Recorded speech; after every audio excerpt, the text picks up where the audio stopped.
Hello friends, మనకి central industrial security force నుండి కొన్ని వేకెన్సీస్ సంబంధించిన నోటిఫికేషన్ అయితే రిలీజ్ కావడం జరిగింది. సో గైస్, ఈ వీడియో కొంచెం లెంత్ అవ్వచ్చు, ఎందుకంటే ఫుల్ డీటెయిల్స్ చెప్తాను కాబట్టి. అయితే దీనికి సంబంధించి ఎవరైనా అప్లై చేయాలనుకుంటే దీనికి సంబంధించి అప్లికేషన్ స్టార్టింగ్ అనేది 21 నుండి స్టార్ట్ అవుద్ది ఈ మంత్. అంతేకాకుండా ఫిబ్రవరి 20తో లాస్ట్ అవుద్ది అనమాట. ఒకవేళ ఈ వీడియో అంతా చూసే ముందు మీరు సబ్స్క్రైబ్ చేయండి మన ఛానల్ని, అంతేకాకుండా పక్కన ఉన్న బెల్ ఐకాన్ క్లిక్ చేయండి, అంతేకాకుండా లైక్ చేయండి వీడియోని, ప్రతి ఒక్కరు కూడా షేర్ చేయండి, యూస్ఫుల్ ఇన్ఫర్మేషన్ ఇది. సో గైస్, ఇక్కడ మనకు చూసుకున్నట్టయితే చూడండి, అప్లికేషన్స్ అనేవి male and female Indian citizens నుండి వీళ్ళు కోరడం జరుగుతుంది. దీనికి శాలరీ వచ్చేసి మనకి 25,000 నుండి 81,000 వరకు ఉంటుంది. కాకపోతే ఇక్కడ మీరు బాగా గమనించాల్సిన విషయం ఏంటంటే ఇవన్నీ కూడా టెంపరీ పోస్టులు అండి. సో ఇది ఒకటి గుర్తుపెట్టుకోండి, టెంపరీ మాత్రమే. బట్ ఎన్ని సంవత్సరాలు ఉంటుంది లేదా ఎన్ని నెలలు ఉంటుంది అనేది ఇక్కడ ఏం కూడా చెప్పలేదు. అయితే ఇక్కడ మనకు టోటల్గా చెప్పుకున్నట్టయితే ఇక్కడ హెడ్ కానిస్టేబుల్లో ఓకేనా, హెడ్ కానిస్టేబుల్లో మనకి ఇవి సో డేటా ఎంట్రీ జాబ్స్ అని చెప్పుకోవచ్చు. ఓకేనా, కానిస్టేబుల్ పోస్టులోనే డేటా ఎంట్రీ జాబ్స్ అని చెప్పుకోవచ్చు. అయితే దీనికి సంబంధించి ఏ కేటగిరీ వాళ్ళకి ఎన్ని పోస్టులు ఉన్నాయని కూడా ఇక్కడ చెప్పడం జరిగింది. మీకు డిస్క్రిప్షన్లో లింక్ ఇస్తాను, అవన్నీ కూడా మీరు క్లియర్గా చూసుకోండి, ఎందుకంటే ప్రతి ఒక్కటి చెప్పుకుంటూ పోతే చాలా పెద్ద వీడియో అవుద్ది. ఇక్కడ అంతేకాకుండా చూడండి, ఇక్కడ LDC అనేది ఒకటి ఇవ్వడం జరిగింది. అది ఏంటంటే లిమిటెడ్ డిపార్ట్మెంట్ కాంపిటేటివ్ ఎగ్జామినేషన్ అనమాట.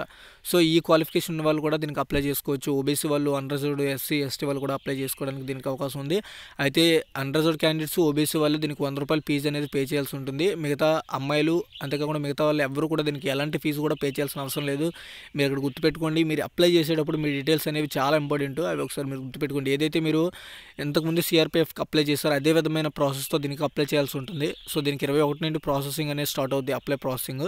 సో దీనికి సంబంధించిన వెబ్సైట్ లింక్ కూడా నేను డిస్క్రిప్షన్లో ఇస్తాను. ఇక్కడ మీకు చూడండి, సెలక్షన్ ప్రాసెస్ అనేది ఇక్కడ మనం చూసుకున్నట్టయితే 3 విధాలుగా కనిపిస్తుంది. అదేంటంటే PST డాక్యుమెంటేషన్, ఫిజికల్ స్టాండర్డ్ అదిను టెస్ట్ను, నెక్స్ట్ అంతేకాకుండా డాక్యుమెంటేషన్ ఉంటుంది. తర్వాత OMR లేదా కంప్యూటర్ బేస్డ్ టెస్ట్, ఈ రెండింటిలో ఏదో ఒక టైప్ ఆఫ్ టెస్ట్ ఉంటుంది. అది కూడా హిందీ ఇంగ్లీష్లో మాత్రమే ఉంటుందని చెప్తున్నారు. అంతేకాకుండా స్కిల్ టెస్ట్ కూడా ఉంటుంది. అదేంటంటే ఓన్లీ టైప్ రైటింగ్ టెస్ట్ అనమాట. సో ఒక టైం ఇస్తారు, ఆ టైం పర్టికులర్లో ఇన్ వర్డ్స్ టైప్ చేయాలని ఉంటుంది అనమాట, వర్డ్ పర్ మినిట్. అదొక టెస్టింగ్ ఉంటుంది, అదొకటి మీరు క్వాలిఫై అవ్వాల్సి ఉంటుంది. సో ఎడ్యుకేషన్ క్వాలిఫికేషన్ చూసుకున్నట్టయితే మనకి ఇక్కడ ఇంటర్మీడియట్ పాస్ అయితే చాలండి, జస్ట్ ఎలాంటి పర్సంటేజ్ అవసరం లేదు. అంతేకాకుండా దీనికి 18 నుండి 20 సంవత్సరాల లోపు ఎవరైతే ఉన్నారో వాళ్ళు దీనికి అప్లై చేసుకోవచ్చు. ఓకేనా, అంతేకాకుండా ప్రతి ఒక్కరికి కూడా ఏజ్ రిలాక్సేషన్ అనేది ప్రకటించడం జరిగింది, అది కూడా మీరు ఒకసారి చూసుకోండి. ఓకేనా. సో గైస్, దీనికి సంబంధించి 21న వెబ్సైట్ అనేది యాక్టివేట్ అవుతుంది. అప్పుడు అందరూ కూడా ప్రతి ఒక్కరు కూడా దీనికి అప్లై చేసుకోవడానికి ట్రై చేయండి. ఇక్కడ ఎక్స్ సర్వీస్ మెన్స్ కూడా ఇక్కడ అప్లై చేసుకునే అవకాశం అయితే ఇవ్వడం జరిగింది. సో అది కూడా మీరు ఒకసారి చూసుకోండి. గైస్, ఇక్కడ మీరు ఒకసారి అప్లై చేసే ముందు డిస్క్వాలిఫికేషన్ ఒకసారి మీరు చూసుకోండి. గైస్, ఎవరు కూడా ఇక్కడ చెప్తున్నాడు, who enter to A contracted or marriage with a person having spouse living. So వాళ్ళకి ఇందులో డిస్క్వాలిఫికేషన్ ఉంటుందని చెప్పడం జరిగింది. సో వితౌట్ మ్యారేజ్ వాళ్ళు మాత్రమే దీనికి ఫస్ట్ అప్లై చేసుకోవాల్సి ఉంటుంది. మ్యారేజ్ అయిన వాళ్ళు ఎవరు కూడా దీనికి అప్లై చేసుకోవడానికి అవకాశం లేదని చెప్తున్నారు.